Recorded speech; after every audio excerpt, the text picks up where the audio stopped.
살린다는 거예요. 그러면 나를 살린다는 것은 내가 죽었단 말이야? 죽었었지요. 그죠? 아직도 죽어 있는 사람들이 있습니다. 굉장히 많이 있습니다. 저는 우리 교회에 그런 분들이 많이 와서 살아나는 역사가 있기를 축복합니다. 저는 병원이나 이런 데 뭐 사무실이나 이런 데 가면 이렇게 풀 같은 게 있잖아요. 화분이 있잖아요. 이제 분명히 아는 거는 아닌데 이게 진짠가 가짠가 꼭 만져봐야지 직성이 풀리더라고요. 그래서 만져보면 가짠데 진짜 같은 것도 있어요. 그리고 진짜는 물론 그렇고. 근데 가짜 식물이나 죽은 나무에다가 여러분 물을 주십니까? 물 줘요? 네. 저는 살아있어요. 저기다가 물을 줄 수 있겠지요. 그죠? 근데 저 바깥에 안 살아있는 것도 종종 있더라고요. 만약에 죽었는데 가짜인데 거기다 물을 제가 준다. 미친 거 아니야? 바보 아니야? 이러지 않겠어요? 그죠? 네. 근데 이런 사람이 있어요. 여러분하고 저 말고. 여러분하고 저는 참 똑똑해서 안 해. 그죠? 죽었어? 물 안 줘. 가짜야? 물 안 줘. 그런데 죽은 나무에도 물을 주는 사람이 있더라고요. 가짜인데도 물을 주는 사람이 있다. 미친 거죠. 바보죠. 그게 누군지 아세요? 누군지 아세요? 여러분과 저는 아니라니까. 우리 주님이랍니다. 우리 주님은요, 가짜에도 물을 주시고요, 죽은 거에도 물을 주세요. 어떻게 아느냐? 그럴 만한 가치도 없는 죄인인 바로 나를 위해서 목숨을 버리신 주님이 얼마나 어리석습니까? 얼마나 바보 아닙니까? 그죠? 그런데 그 주님의 바보 같은 그 어리석음 때문에 죽었던 제가 새 생명을 얻은 거를 생각하니 너무너무 감사합니다. 너무너무 감사합니다. 매년 이맘때는 겨울 동안에 죽었던 것 같은, 죽은 건 아니에요. 근데 죽은 것처럼 보이는 나무에 푸른 잎이 나와요. 그죠? 잔디가 다시 파래집니다. 저는 1년 중에서 옛날에는 겨울이 제일 좋았어요. 근데 이렇게 나이가 드니까 겨울이 싫더라고요. 그래서 요즘 같이 부활절하고 성령 강림절하고 중간에 딱 있는 요즘이 저는 너무너무 좋아요. 이렇게 길에 다니다 보면은 파랗한 게 연두색, 아주 그냥 밝은 초록색이 막 돋아오르는 그 지금 이 계절이 저는 참 좋습니다. 바울은 에베소서 2장 1절에서 5절에 분명히 살아있는 교인들인데 죽었던 너희들이라고, 1절과 5절에 죽었던 너희들이라고, 에베소서 2장 1절에서 5절에 분명히 살아있는 사람한테 죽었던 너희들을 하나님이 그리스도의 예수의 은혜로 살리셨다, 이렇게 이야기합니다. 내가 언제 죽었어? 예? 그가 얘기한 것은요, 바울이 얘기한 거는요, 죽었던 것 같은 너희도 아니고, 거의 죽었던 너희도 아니고, 죽을 뻔했던 너희도 아니고, 죽었던 너희를 살렸다는 거 아닙니까? 예? 불순종으로 죽었던 그 사람들, 저를 하나님이 예수 믿게 함으로 인하여서 살려주셨다고 말하는 겁니다. 아멘이십니까? 긴가민가 하십니까? 괜찮습니다. 저는 그런 분들 많이 오기를 너무너무 바라고 있습니다. 주님의 은혜로 생명을 주는 물 같은 성령의 능력으로 죽었던 자 바로 여러분과 저를 살려주셨습니다. 성령은 하나님의 영인데 성령은 종종 물에 비유됩니다. 물이 없으면 우리는 하루도 못 삽니다. 한국에는 미친 것 같은, 이렇게 영어로 하면은 조금 그럴듯한데 crazy Christian 이러면 좀 난데 미친 그리스도인이라고 하면 조금 좀 안 좋죠, 그죠? 미친 것 같은 crazy Christian 목사님들이 참 많아가지고요. 일단 예수에 딱 꽂히면 금식을 해요. 물만 먹고 일주일, 3주일, 40일씩이나 금식 기도를 한답니다. 저도 맨 처음에 우리 2살 반, 6개월 있을 때 정말 금식 많이 했어요. 근데 저는 5일 이상을 못합니다. 우리 교회는 20일 하신 분도 계신 것 같아요. 근데 40일 금식을 한다 할지라도 21일 금식을 한다 할지라도 물은 먹어야 된답니다. 일주일 동안 물도 안 먹고 금식, 단식을 하면 죽는답니다. 왜냐하면 우리 몸의 70% 이상, 어떤 사람은 90%라고도 이야기하는데 70% 이상이 물이기 때문에 물을 먹지 않으면 죽는답니다. 그래서 사람이 죽고 나면 물이 많이 빠지잖아요, 그죠? 근데요, 신기하게도 하나님이 천지를 창조하실 때 뭘로 창조하셨죠?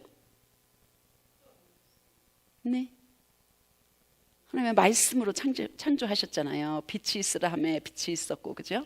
예. 그런데 한번 성경책 갖고 오신 분이 있으면 한번 창세기니까 찾기 쉬워요. 맨 앞에를 한번 찾아보시기 바랍니다.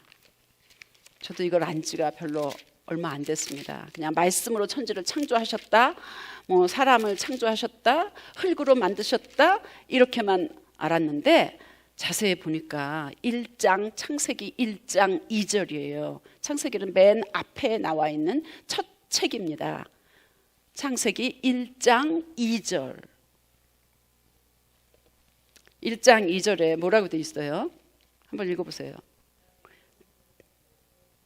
땅이 혼돈하고 공허하며 흑암이 깊음 위에 있고 하나님의 영은 수면 위에 운행하시니라 이렇게 돼 있어요. 수면은 물면 위라는 거잖아요. 그러면 수면 위에 하나님의 영이 움직였다는데 수면이 이미 있었다는 거 아니에요.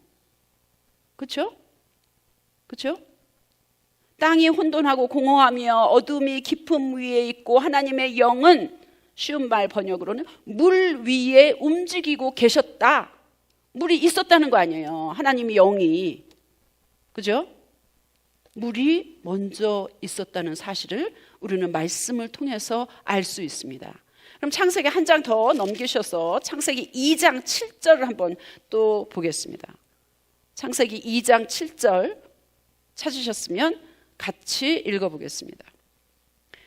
여호와 하나님이 땅의 흙으로 사람을 지으시고 생기를 그 코에 불어넣으시니 사람이 생명이 되니라. 생명체가 됐다는 거예요. 그죠? 땅의 흙으로 사람을 지었대잖아요.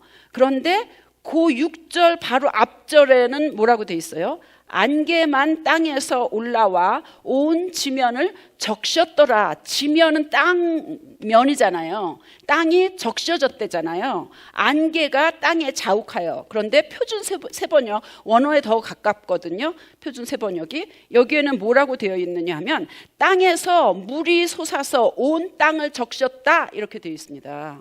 안개가 자욱해서 안개가 이렇게 껴도 이렇게 축축하잖아요. 그런데 그게 아니고 표준 세번역에는 땅에서 물이 솟아서 온 땅을 적셨다. 그러고 나서 7절에 하나님께서 흙으로 사람을 빚으셨다고 하니까 마른 푸실푸실한 그런 흙이 아니라 약간 촉촉한 흙으로 사람을 지으셨다는 거 아니겠습니까? So what? 하나님이 인간을 물에 젖은 흙으로 만드셨다는 것을 우리는 눈치챌 수 있습니다. 아, 그렇구나. 사람을 지으실 때 흙으로 지으셨지만 물이 이미 있었구나. 하나님의 말씀이 천지를 지으실 때 물이 먼저 있었구나. So what? 엄마 뱃속에서 태아가 어디에서 살고 있어요? 양수 속에서 살고 있어요. 그것도 물이에요. 그죠? 그렇게 태어나서 육의 부모의 자녀가 된 것이고, 하나님의 영 예수를 믿을 때 물 같은 성령으로 우리가 거듭나서 하나님의 자녀가 되는 것입니다. 아, 인간을 지을 때부터 하나님의 영은 물과 함께 일하셨구나. 성령은 곧 우리를 살리시는 물이라고 해도 지나친 게 아니구나 배울 수 있습니다. 물이 성령에 따라서 움직이는 예는 성경의 곳곳에 많이 나와 있습니다. 노아의 홍수, 애굽의 물, 하수가 피로 변하는 사건, 출애굽기에 나와 있죠. 마라의 쓴물, 이스라엘 백성들이 광야를 지나갈 때 너무 힘들었을 때, 요단강의 기적, 물이잖아요. 강도, 그죠? 구약에만 그런 게 아니라 신약에도 예수님의 기적에는 물을 통한 기적이 굉장히 많이 나와 있습니다. 가장 첫 번째 예수님이 기적을 베푸신 게 뭐였었죠? 가나의 포도주, 그죠? 가나의 기적에도, 가나의 혼인잔치에서도 예수님께서는 물을 사용하셔서 포도주로 변하는 기적을 행하셨습니다. 베데스다의 연못, 물 위로 걸어오시는 거, 풍파, 바다의 풍랑을 잔잔하게 하시는 것도 다 물과 관련되는 겁니다. 물을 통해서, 성령님을 통해서 하나님께서는 하나님의 기적을 베풀어 주셨습니다.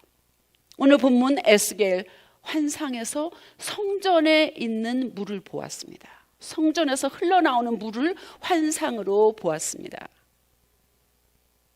에스겔 이 말씀 그 배경은 Before Christ 590년, 570년 경에 이스라엘이 바벨론 포로 되었을 때의 일이었습니다. 그때 마치 죽은 자 같이 소망이 없었을 때였었습니다. 여러분 어떠세요? 살면서 언젠가, 어디선가, 어느 만큼, 어느 정도 이런 절망, 꽉 묶여 있는 것 같은 그런 경험을 한 적 있지 않으세요?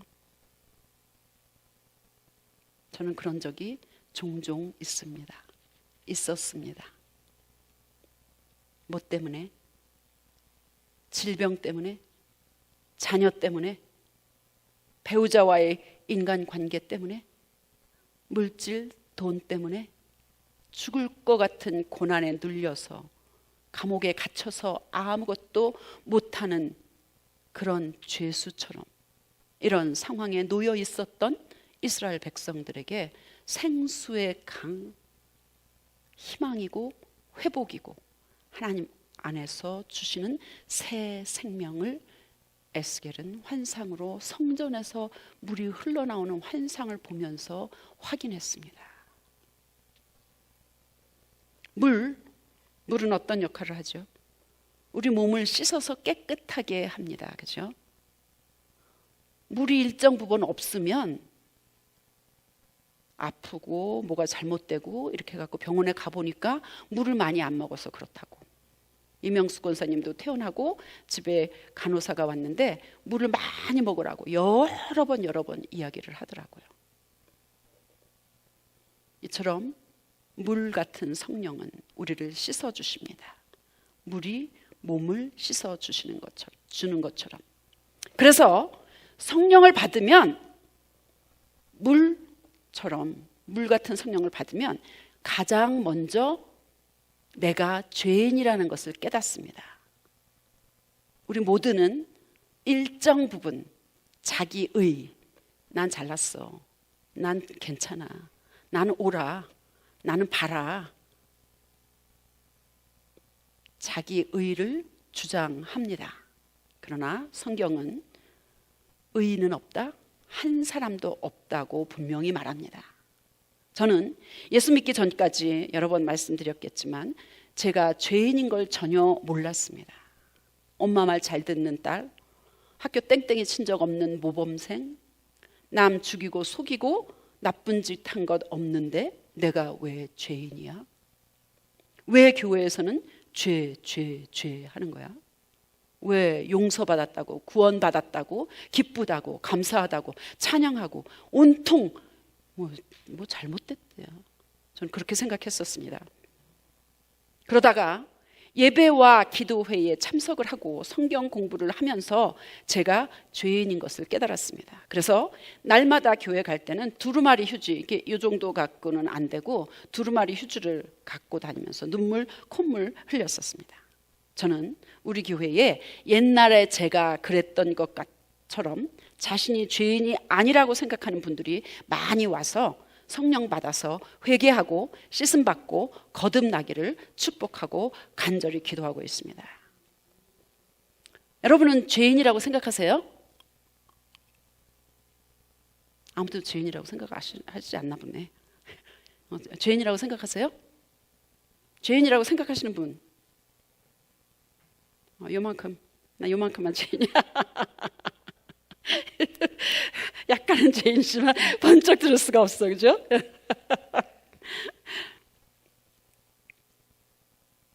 예수 만나기 전에 자연인이라고 해요. 거듭나지 않은 엄마 뱃속에서만 태어난 사람을 자연인이라고 합니다.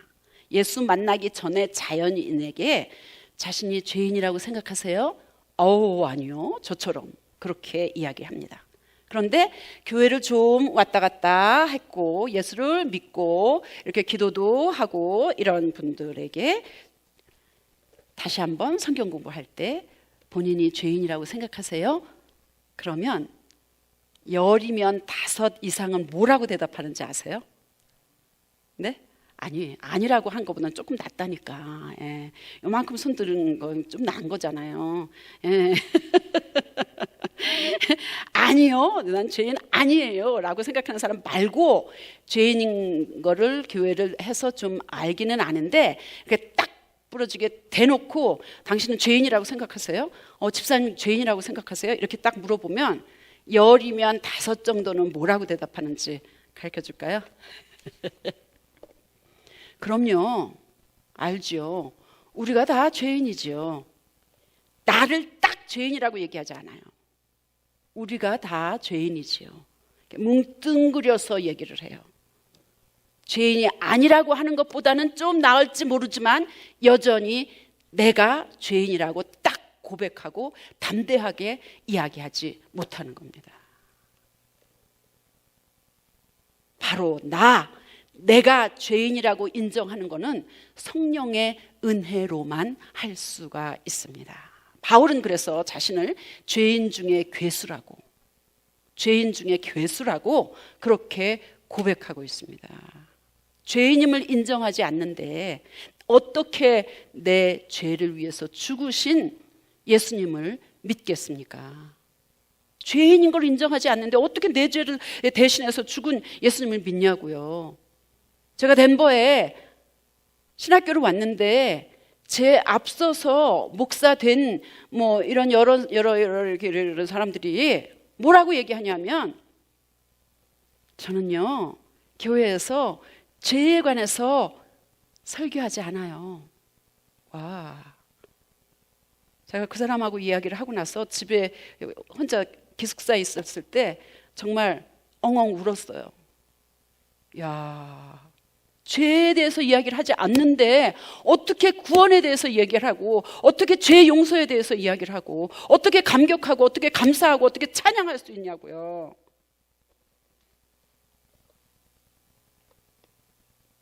저와 함께 안수받은 어느 목사님이 계시는데 덴버 교도소에서 20년 이상 사역했습니다. 그분은 1년에 몇백 명이 200명이 아니고 400, 500명, 600, 700명 세례 준대요. 와, 제가 세례 준 사람을 꼽아보니까 100명이 안 되더라고요. 교도소에는 살인, 사기, 폭행 이렇게 눈에 보이는 범행을 저지른 사람들이 가는 곳이기 때문에 자신을 죄인이라고 인정하기가 쉬울까요? 어려울까요? 쉬워요. 그죠? 네. 로마서 말씀처럼 죄가 많은 곳에 은혜가 많다고. 그죠? 그러니까 쉽게 복음을 받아들이고 그 죄를 용서해 준다고 하니까 바로 예수를 영접한다 이거예요. 회개 다 아시죠? 회개는 자신의 죄를 마음으로 생각하고 깨닫고 입으로 고백하고 하나님께 용서를 구하고 똑같은 죄를 다시 짓지 않기로 결단하는 것입니다.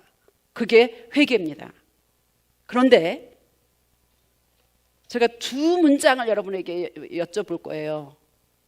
죄를 지어서 죄인이다. 맞습니까? 죄를 지으면 죄인이죠? 그래요? 네, 죄를 지어서 죄인이에요. 그런데 반대로 죄인이기 때문에 죄를 짓는다? 어때요? 죄인이기 때문에 죄를 지어요. 난 죄인이 아니기 때문에 나는 죄를 짓지 않아. 이런 사람이 여기 말고 저기 있을지도 몰라요. 그죠? 죄를 짓기 때문에 죄인인 것도 맞지만 죄인이기 때문에 죄를 짓는 겁니다. 사실은 그게 성경적인 겁니다. 제가 좀 더 설명을 해드리겠습니다. 회개는 물론 내가 지은 죄를 회개해야 돼요. 내가 어저께 이렇게 하다가 내가 좀 과격해갖고 막 이렇게 했어. 화를 냈어. 뭐 누구하고 이야기를 하다가 딴 사람 흉을 봤어. 뭐 이런 것도 다 죄라고 생각하지요. 그죠? 예. 뭐 음란죄, 뭐 무슨 하지 말아야 될 죄, 뭐 이런 것들이 많이 있다는 얘기예요. 자범죄라고 이야기합니다. 자범죄도 회개하지만 사실은 죄인임을 회개해야 되는 거예요. 저는 여러분이 죄인인 것을 회개하기를 간절히 바랍니다. 이게 뭐냐? 그러니까 흔히 자범죄와 원죄라고 이야기하잖아요. 태어날 때부터 갖고 있는 죄. 우리는 태어날 때부터 죄인으로 태어났다고요. 아무 죄를 짓지 않았어도, 아기가 거짓말하지 않았어도, 누구를 속이지 않았어도 아기도 죄인이에요. 죄송합니다. 예. 왜냐하면 죄인인 것을 회개한다는 것은 뭐냐 하면 자범죄, 내가 열심히 깨끗하게 죄짓지 않고 살려는 사람 여러분 많이 있어요. 알고 있어요. 나 거짓말 안 하려고 알고 있어. 내가 거짓말 안 하는 거는 우리 자녀들도 알고 있어. 나는 어떻게 해서든지 죄를 짓지 않으려고 무지무지 애를 쓰는 거야. 이렇게 하시는 분은 존경합니다. 좋은 겁니다. 아주. 그런데 자범죄가 없다 할지라도 죄인인 것에 대해서 한 번도 회개를 안 했으면 아직 성령을 받았을까 의심할 수밖에 없다는 겁니다. 이단 아닙니다. 하나님 말씀에 근거한 것입니다. 죄인인 것을 회개해야 되는 거예요. 죄인인 것을. 자범죄뿐만 아니라 죄인이기 때문에 우리는 애쓰고 노력하고 엄청 이렇게 해도 우리 속에 있는 sinful nature, human nature, 인간적인 속성, 죄의 속성은 여전히 있다니까. 이 속에 언제든지 상황만 조금 이렇게 하면 금방 죄를 지을 수 있는 속성을 시한폭탄같이 갖고 있어요. 그러니까 나는 죽었다 깨나도 내가 스스로 아무리 노력을 해도, 내가 아무리 죄를 한 번도 안 가봤고 교통법규를 깍듯하게 지켰었어도 나는 죄의 속성을 가지고 있는, 인간적인 죄성을 가지고 있는 죄인으로 태어났다고요. 믿든 안 믿든, 동의하지 않든 동의하든 그 죄인인 것을 회개해야 된다는 거예요. 나는 내 스스로는 어떻게 할 수가 없구나. 나는 죄인이구나. 이거에 대해서 정말 애통하고 비통하고 너무 힘들고 그걸로 때문에 괴로워하고 그런 과정이 단 한 번이라도 꼭 있어야 되는 겁니다.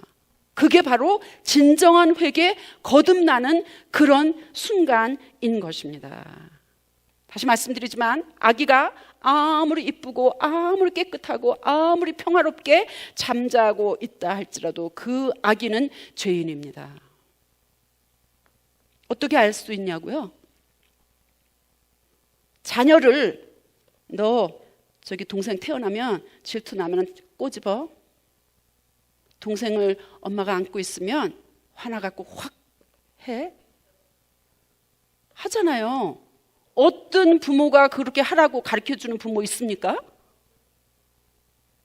유치원만 가도 데이케어만 가도 뭐 자기 해갖고 슬쩍 갖고 왔는데 너 이거 어디서 났어? 아니야 나 주웠어. 거짓말해요. 여러분 자녀는 안 그럴지 모르지만 부인할지 몰라도 우리는 어떤 상황에서든지 크고 작은 차이는 있을지 모르지만 다 도토리 기저귀입니다. 왜냐하면 인간의 속성이 human nature, sinful nature 이 속에 들어있기 때문에 그걸 가지고 태어났기 때문에 믿든 안 믿든 우리는 죄인이라는 겁니다. 그래서 이 죄인인 것 때문에 내가 너무 슬프고 너무 괴롭고 이것 때문에 나는 예수가 필요하다 이렇게 깨닫는 것이 예수를 믿는 믿음입니다. 그래서 회개는 인간 스스로는 절대로 의인이 될 수 없고 하나님 앞에 나갈 수가 없는 죄인인 거 그거를 회개하는 겁니다. 그래서 신학적인 용어로 회개하고 거듭나서 하나님의 자녀가 되는 것을 뭐라 그러냐 하면 칭의, justification이라고 이야기합니다. 칭의, 나는 의롭지 않아. 나는 죽었다 깨어나도 내 속에 심플 네이처가 있기 때문에 나는 의로울 수가 없어. 의인이 될 수 없어. 죄인이야. 그런데도 하나님 앞에 죄인으로서는 하나님 앞에 갈 수가 없는데 하나님께서 그래 와. 예수를 믿으면 되는 거야. 그래갖고 나를 마치 여러분과 저를 예수 믿는 하나님의 자녀를 마치 의로운 것처럼 죄가 하나도 없는 것처럼 그렇게 칭해 주신다. 의롭다고 칭해 주신다. 그게 은혜고 그게 예수 믿는 거라는 거예요.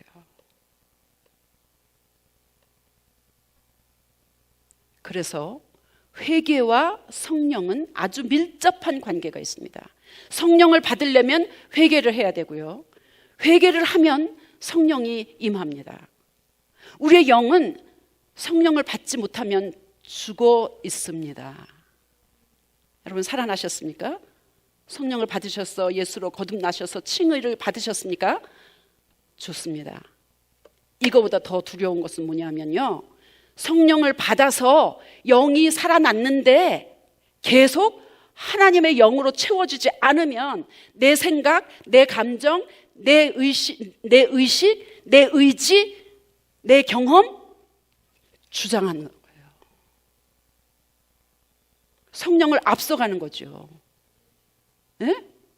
이런 게 너무 많이 있어요.